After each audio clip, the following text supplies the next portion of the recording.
너무 당연하기 때문에 쓰지 않는, 누가 기도했다. 그게 너무 당연해서 쓰지 않는 말들을 누가복음에는 기록해 놓는 경우들이 있습니다. 예를 들어서 그 세례 요한이죠. 세례 요한이 태어날 때 그 사가랴와 엘리사벳이 아주 나이가 늙어서 애를 낳을 수 없는 형편이었잖아요. 그런데 이제 애가 낳을 것이라고 이제 천사가 와서 너가 애 낳을 거다 할 때, 그때 천사가 너의 간구함이 들렸다 이렇게 말하는 거예요. 굳이 뭐 그런 말을 쓸 필요가 없죠. 애를 위해서 기도했지 않겠습니까? 그렇지만 이제는 늙어서 기도를 그렇게 하지 않았을 텐데도 천사가 와서 너의 간구함이 들렸다 이런 말을 덧붙인다든지, 사가랴가 제사장이었기 때문에 이제 지성소 안으로 분향하러 들어갈 때 지성소로 들어갈 수 없는 사람들은 주변에서 그냥 우두커니 서 있는 게 아니라 이 제사장이 나올 때까지 기도하면서 기다리게 돼 있어요. 이게 너무 당연하기 때문에 다른 복음서 같은 데는 굳이 써 있지 않습니다. 그러나 누가복음에는 모두가 밖에서 기도하고 있었다라든지 이런 표현들을 적어 놓는 것이죠. 그런 면에서 우리가 누가복음을 쭉 읽어보시면 누가라는 사람이 기도에 대해서 상당히 관심이 많은 사람이었구나, 이걸 우리가 알 수가 있습니다. 예수님이 태어났을 때도 마찬가지예요. 예수님이 태어나서 아주 갓난아기일 때 정결 예식에 따라서 이제 예루살렘 성전으로 데리고 갈 때 거기서 시몬과 안나를 만나죠. 시몬과 안나는 나이가 아주 늙어서 이제 곧 이제 끝날 사람들, 아주 나이가 많은 사람이었는데, 시므온에 대해서는 누가복음에 뭐라고 이렇게 소개되어 있냐면, 시므온은 의롭고 경건한 인물로서 하나님이 베푸실 위로를 기다리는 자였다 이렇게 소개가 되어 있습니다. 여기서 말하는 하나님을 기다린다라고 하는 표현이 기도와 관련된 특성이다라고 할 수 있어요. 그냥 무작정 그냥 하늘만 쳐다보고 기다리는 게 아니라 하나님께서 약속하신 하나님의 베푸실 위로를 기도하면서 기다렸다 이렇게 우리가 알 수 있겠죠. 안나에 대해서는, 이 안나는 아주 젊어서 과부가 된 여인인데 남편을 잃어버리고 나서 성전에서 기도하면서 남은 평생을 보내게 됩니다. 그래서 안나에 대해서는 성전을 떠나지 않고 주야로 금식하며 기도하는 자였다 이렇게 표현이 되어 있습니다. 그리고 예수님에 대해서도 기도와 관련되어서 누가복음에는 아주 자세한 설명이 있어요. 그래서 예수님의 생애, 예수님의 공생애에서 이렇게 하나의 큰 이 사건의 전환점이 되는 것들이 한 7번 정도 우리가 찾아볼 수 있는데, 그 사건이 시작될 때마다 항상 누가는 예수님이 한적한 곳에서 기도했다, 밤새 기도했다, 이런 것들을 항상 해놓습니다. 그래서 어떤 분들은 누가복음에 등장하는 예수님의 이 일생애, 이 생애의 큰 7번의 어떤 사건 앞에 기도를 항상 배치해 놓음으로써 7이라고 하는 숫자가 성경에서는 이제 완전한 걸 의미하거든요. 그래서 예수께서 완전한 순종, 완전한 기도의 어떤 그 헌신, 이런 것들을 누가가 적어 놓은 것이다 이렇게 설명하기도 합니다. 어린 시절에 예수님께서 성전에 갔을 때 성전에 왜 어머니와 아버지가 와서 왜 여기 이렇게 머물러 있냐 할 때 예수님이 뭐라고 대답합니까? 내 아버지 집에 있어야 될 줄 모르셨습니까? 이렇게 대답했죠. 여러분 이제 생각나실 겁니다. 그때 이제 예수님이 성전을 내 아버지의 집이라고 말한 표현도 기도와 관련되어서 사용된 단어라고 할 수 있어요. 성전을 집이라고 부를 때는 기도와 관련되어 있는 단어입니다. 왜냐하면 이사야서에서도 그렇게 성전을 내 집이라고 이렇게 하나님이 말씀하시면서 내 집에서 누구나 기도할 수 있게 될 것이다. 누구나 기도하는 집이 된다. 이렇게 얘기를 하거든요. 그때 하나님이 성전을 내 집 하면서 기도하는 곳 이렇게 쓴 거예요. 우리가 새벽에 예레미야도 살펴봤습니다만 예레미야서에서도 성전을 집으로 묘사합니다. 그런데 예레미야는 뭐라고 해야 될까요? 부정적인 표현으로 썼어요. 예레미야 7장 11절에 보시면 내 집이 너희 눈에는 도둑의 소굴로 보였냐 이런 표현이 있습니다. 그러니까 이게 예레미야 7장에서는 하나님의 집은 기도하는 곳이었는데 그 예수님이 태어나기 거의 700~800년 전에 거기서 사람들이 하나님께 기도하지 않고 엉뚱한 일을 벌였죠. 예레미야 7장에 보면 쭉 성전에서 벌이는 이상한 행동들을 쭉 나열하죠. 그때 하나님이 예레미야 선지자를 통해서 한 말이 기도하는 곳에서 기도를 하지 않다니라고 하면서 하나님이 예레미야 선지자를 통해서 뭐라고 말하냐면 너희 눈에는 내 집이 강도의 소굴, 강도의 아지트 같은 생각을 했냐 이렇게 말씀하십니다. 그래서 예수님이 자기 부모들한테 내 아버지의 집이라고 말할 때는 기도하는 곳이라고 하는 의미를 포함해서 말한 것이고, 그래서 여러분 누가복음 19장에 보시면 예수님이 성전에서 장사하는 사람들을 다 내쫓잖아요. 내쫓을 때도 예수님이 뭐라고 말하느냐, 내 집은 기도하는 집이 되리라 라고 하나님이 이사야 선지자를 통해서 말했는데 너희들은 강도의 아지트로 만들었다 라고 하면서 쫓아내죠. 그때 예수님이 한 말은 그냥 성질 나는 대로 한 말이 아니에요. 반은 이사야에서 인용하고 반은 예레미야에서 인용해서 한 문장을 만들어서 쫓아내신 것입니다. 그렇게 보면 예수님도 이 기도와 관련되어서 성전에 대한 내용들을 말한 것을 볼 때 누가복음에서는 예수님과 관련된, 그리고 성전과 관련된, 그리고 예수님이 하는 일과에 관련되어서 기도에 대한 초점이 있다는 것을 우리가 알 수 있다. 누가복음에는 특히 예수님이 어떤 중요한 공생의 시점마다 기도를 먼저 한 것을 우리가 볼 수 있는데, 공생애를 시작하기 전에 예수님이 이제 30즈음에 자신의 공적인 사역을 시작할 때 공생애를 시작하기 전에 기도하는 내용, 그리고 제자들 12명의 제자들을 선택하기 전에 기도부터 합니다. 누가복음에는 12명의 제자들을 택하기 전에 기도한 내용이 있습니다. 그리고 예수님이 이제 십자가에 달리려고 예루살렘으로 올라가기 전에 기도하는 내용이 있고, 변화산에서 변화되는 현장에서 모세와 엘리야를 만나는 그 장면에서도 기도를 하는 장면이죠. 그리고 십자가에 달리기 전날 밤에 밤새도록 기도하는 그런 내용들이 있습니다. 그런 면에서 보면 여러분 누가복음에서는 예수님을 어떤 분으로 묘사하고 있는 것처럼 보이냐면 예수님을 기도하는 분으로 묘사하는 것처럼 보여요. 누가복음에서 기도는 특히 중요한 은혜의 방편이고 아주 중요한 어떤 사역의 힘과 능력을 공급받는 한 방편으로 묘사되고 있습니다.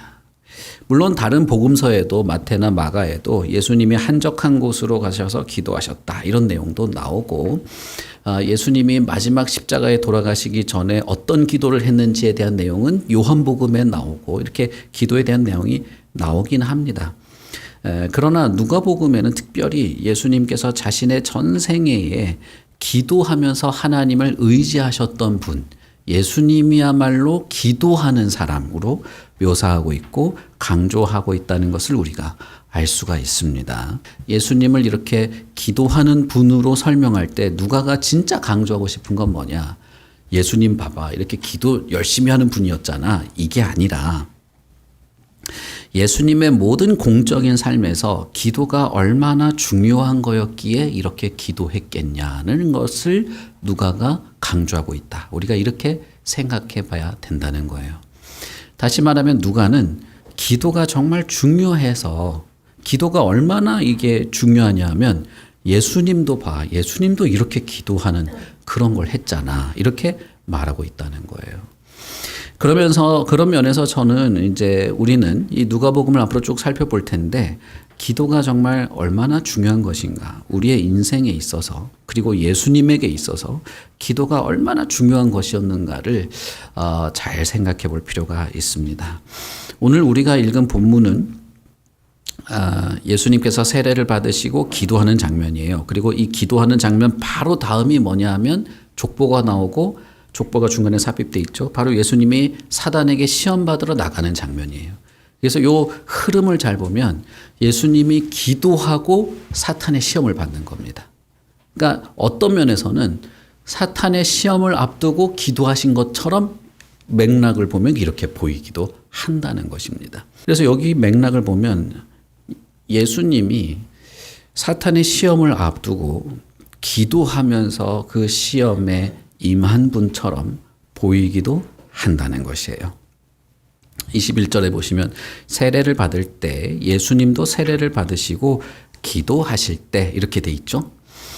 우리가 이제 예수님의 세례에 대해서 워낙에 이제 초점을 맞추다 보니까 예수님이 세례를 받을 때 요단강에 들어갔다가 나오니까 갑자기 하늘에서 비둘기 같이 성령이 임하시면서 막 했던 그런 것들을 좀 이미지를 가지고 있단 말입니다. 그러나 누가복음에 보시면 예수님이 언제 성령이 임하는 것처럼 묘사가 되어 있습니까? 기도할 때.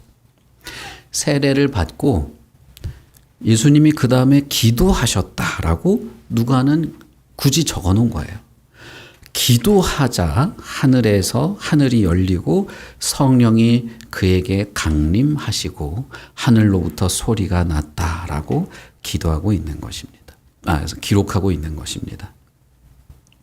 그런 면에서 보면 하나님의 어떤 성령의 충만함을 입고 성령의 능력 4장 14절에 보시면 그 다음에 예수님이 성령의 능력으로 사람들을 가르치기 시작했다 이 내용이 있죠.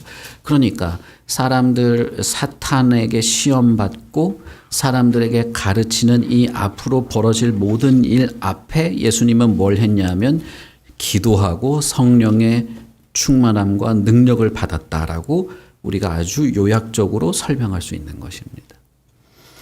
다시 말하면 예수님도 그의 공적인 생애를 시작하기 전에 기도하면서 힘을 얻고 기도하면서 성령의 인도함을 받고 기도함으로 사탄의 시험을 이기고 기도하면서 능력을 따라서 가르치는 일을 했다고 말할 수 있는 것이겠죠. 그런 면에서 보면 예수님은 그의 생애에 기도가 중심이었다고 할 수 있습니다. 우리가 예수님에 대해서 여러 가지 말을 할 수 있죠. 우리가 4장까지 우리가 읽었을 때 예수님은 하나님의 아들이다. 이게 가장 중요한 핵심이긴 합니다. 그러나 또 한편으로는 예수님은 예수님의 생애의 중심에 기도가 있었다. 이렇게 생각할 수도 있는 겁니다. 그래서 그분은 자신의 어떤 일을 하기 전에 자신의 삶을 출발할 때 자신이 맡은 사명을 시작할 때 기도하기를 원했고 기도했고 기도하여서 성령의 능력을 힘입었다는 것을 우리가 알 수 있죠. 그렇군요. 성경에 그렇게 돼 있군요. 예수는 그렇게 했군요. 그런 뜻이 아니라 예수님조차 그렇게 했다면 저와 여러분도 당연히 그러해야 한다는 것입니다. 여러분, 우리가 살아가는 모든 삶의 중심에 무엇이 있습니까? 여러분의 삶의 중심에는 무엇이 있습니까? 내가 어떤 것을 하고 어떤 것을 시도해보고 어떤 것을 향해 나아가고 어떤 나에게 어떤 사명처럼 주어진 어떤 것을 마음에 품고 실행할 때 그것을 하게 하는 원동력과 중심은 무엇이냐는 것입니다. 그것은 기도라고 할 수 있습니다. 우리가 살아가는 모든 삶의 중심에는 기도가 있습니다. 왜 그러냐 하면 하나님이 우리 삶의 중심이 되어야 하기 때문이에요. 여러분 혹시 이런 그림 아시는지 모르겠어요. 우리의 인생이 이렇게 동그랗게 있으면은 우리의 인생의 중심에 의자가 있습니다. 이 의자에 내가 앉아 있냐, 그리스도가 앉아 있냐 이런 걸로 이제 참된 그리스도의 자연이 이렇게 설명하는 그림이 있거든요. 이 그림 자체는 저는 좋아하지 않아요. 이 그림 자체는 성경을 잘 설명한다고 생각하지는 않는데 그러나 이 도식적으로 이해가 되는 건 있죠. 우리의 삶의 중심에 이 삶의 주관자의 자리에 누가 있어야 하느냐라고 할 때는 성경은 분명히 하나님이 우리의 삶의 중심이 되어야 한다고 말합니다. 이것이 바뀌었을 때 인생은 공허하기 마련이고 하나님은 그것이 악한 인생의 모습처럼 설명하시죠. 자, 그러면 여러분 이 그림을 그렇게 그릴 수는 있는데 하나님이 우리의 삶의 중심에 있게 하려면 무엇을 해야 할까라는 거예요. 어떻게 하면 그렇게 되냐는 거예요. 막 가슴을 쥐어짜야 됩니까? 막 간절한 느낌을 가지면 되겠습니까? 그건 그렇지가 않고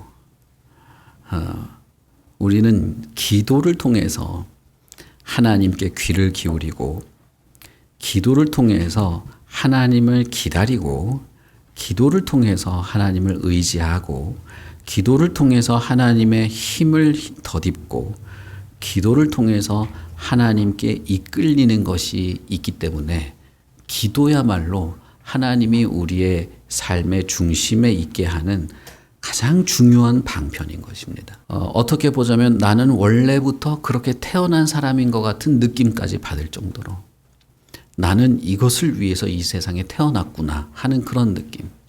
여러분 혹시 그런 느낌 받아보신 적 없습니까? 내가 이것 때문에 이 세상에 태어났구나 하는 그런 거 생각해 보신 적 없으세요? 어떤 위인전 같은 걸 읽을 때 그런 느낌을 받을 때도 있습니다. 내가 왜 이 세상에 존재하는지 잘 몰랐는데 바로 이것 때문에 내가 이 세상에 존재하는구나 하는, 저는 누구나 이런 감정 혹은 이런 깊은 깨달음을 한 번은 맛볼 거라고 저는 생각해요.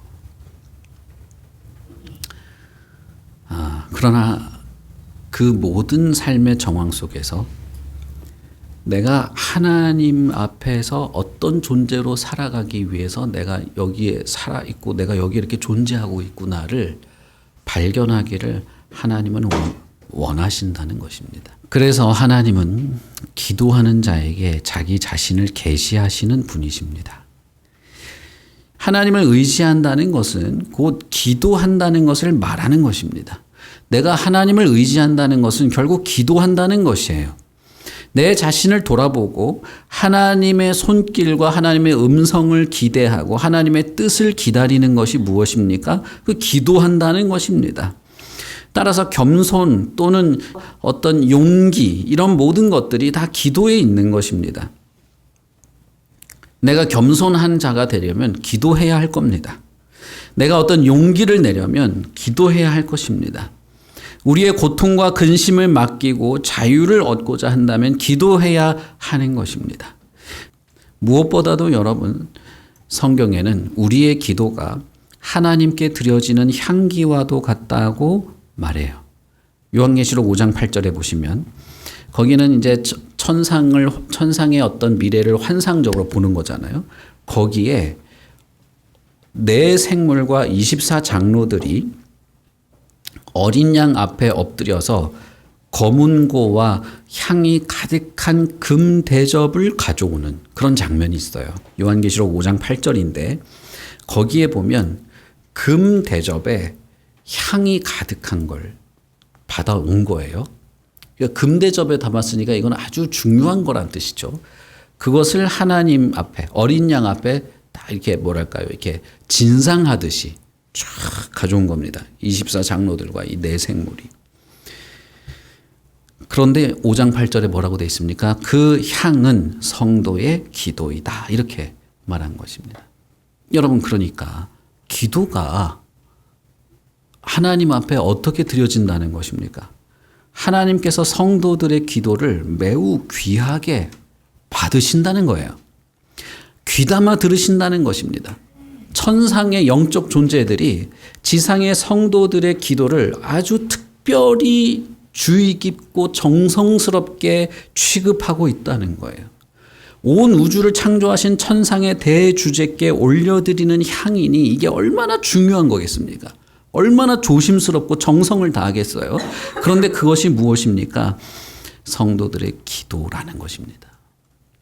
여러분, 그런 면에서 하나님은 기도를 받으시는 것, 혹은 하나님의 백성이 하나님께 기도하는 것, 그것을 기뻐하시고 즐거워하시고 하나님에게도 이것은 아주 중요한 것이라는 거예요.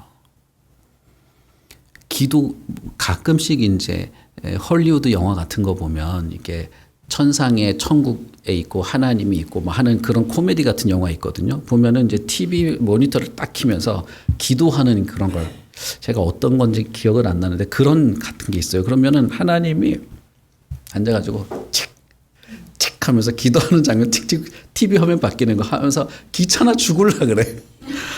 쟤는 또 저런 거 하네. 틱 던지고. 코미디 그런 영화가 있었거든요. 여러분 그건 완전히 잘못된 거예요. 여러분 요한계시록에 보면 성도들의 기도를요 금대접에 너무 조심스럽고 너무 귀하고 아름답고 이게 정말 주의 깊게 착 해가지고 하나님께 드리는 이렇게 묘사가 돼 있어요. 그러니까 하나님에게도 이것은 매우 값진 가치를 가지고 있다는 거예요. 24장로들과 내 생물, 천상의 온 사방의 이제 영적 존재들이 이렇게 한다는 것이죠. 그러므로 여러분, 저와 여러분의 기도는 무의미하거나 무가치하거나 허망하거나 해봐야 소용없거나 그런 것이 아닙니다. 우리가 아침마다 기도하지 않습니까? 하루의 삶을 살기 전에 기도하면서 시작하려고 하는 거 아니에요?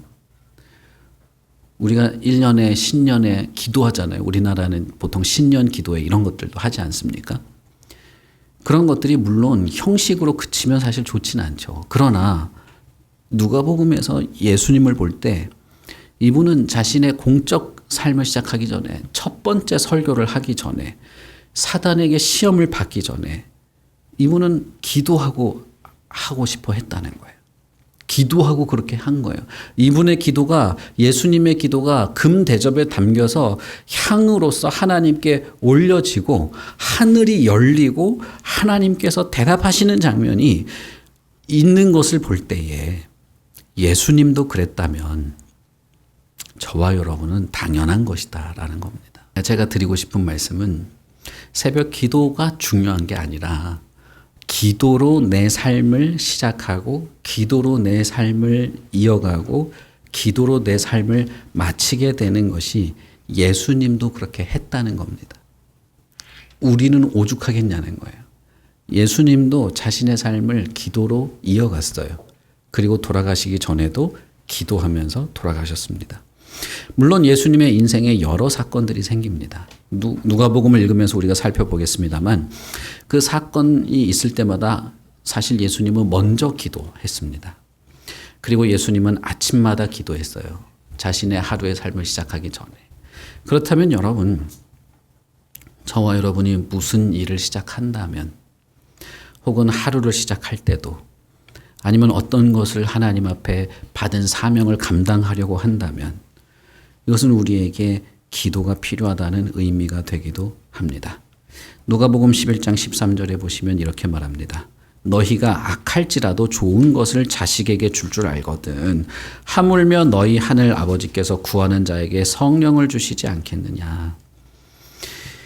이것은 성령을 주시겠다고 약속한 것이죠. 무엇보다도 성령의 충만 혹은 성령의 능력을 힘입어서 내가 하나님의 백성으로 하나님의 자녀로 거룩한 교회와 성도로 나에게 맡겨주신 하나님의 사명을 수행할 수 있는 유일한 방법은 성령의 충만과 능력을 얻게 하는 기도인 것입니다. 저와 여러분이 오늘 하루를 시작하기 전에 혹은 직장에 나가기 전에 혹은 내가 무슨 중요한 프로젝트를 앞두고 기도해야지 이게 아니라 물론 이런 말씀을 제가 드리고 있습니다만 이게 아니라 기도함으로 성령의 충만함과 능력을 힘입어서 우리는 비로소 하나님의 자녀답게 하나님의 교회답게 하나님의 주시는 사명을 수행하며 살아갈 수 있다는 것입니다.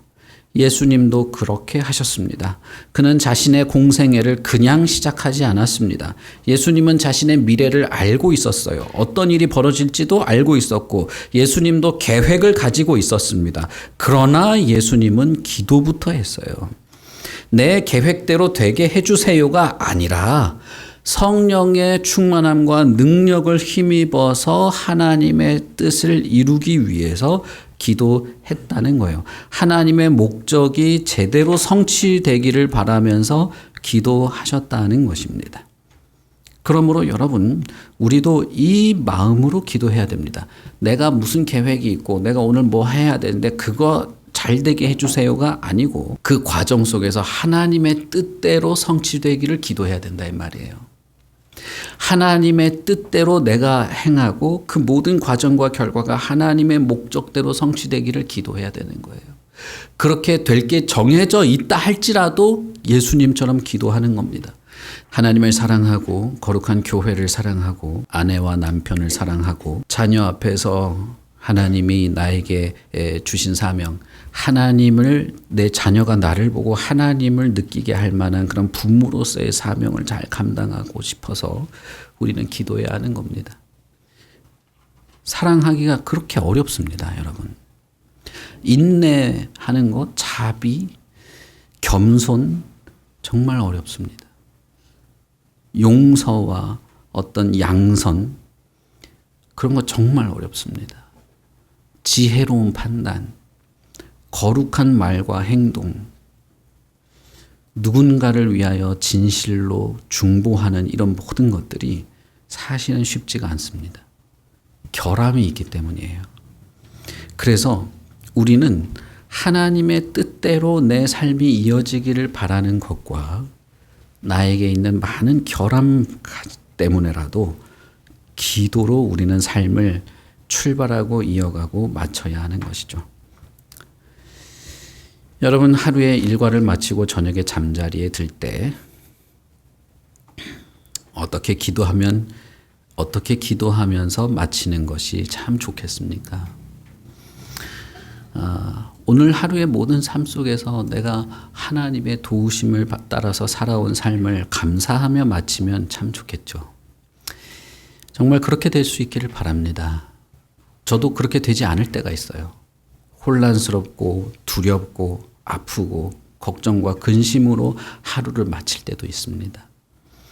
그러나 그럼에도 불구하고 우리에게 있는 것은 하나님이 내 삶의 중심에 계셔서 이것을 하나님이 거룩한 뜻대로 이끌어 갈 것이라고 하는 믿음인 것이죠. 우리의 기도는 이런 것입니다. 우리의 거룩한 교회와 믿음과 가정과 영혼과 구원, 거듭남과 참된 믿음, 이 모든 것을 위해서 우리는 기도하는 것입니다. 그리고 우리들 자신이 참된 신자로 살아가기를 바라는 마음으로 기도하는 거예요. 이걸 어설프게 하시지 마십시오. 어설프게 하거나 얼렁뚱땅하거나 그냥 바쁜데 기도는 해야 되겠고 막 대강 지나가듯이 해버리거나 그렇게 하지 마시라는 거예요. 예수님은 정말 간절하게 기도했습니다. 우리도 그럴 필요가 있는 거예요. 이게 진짜 나에게 중요한 것이면 정말 간절한 기도를 하십시오. 내 영혼을 위해서, 영혼의 구원과 거듭남을 위해서, 우리의 믿음을 위해서, 우리 자신이 하나님의 거룩한 하나님의 백성으로 부름받은 그 부름에 합당하게 우리가 기도할 수 있는 것이죠. 오늘 우리가 함께 기도할 겁니다. 이런 마음으로 여러분 같이 기도하십시오. 우리 교회의 영혼들을 위해서, 가족들을 위해서, 우리가 함께 모여서 할 예배와 수련회와 헌신을 위해서, 이 세계와 여러 민족들과 고통당하는 많은 사람들을 위해서, 질병의 아픔 속에서 방황하는 사람들을 위해서 여러분 우리가 진짜 이렇게 같이 기도하기를 바랍니다.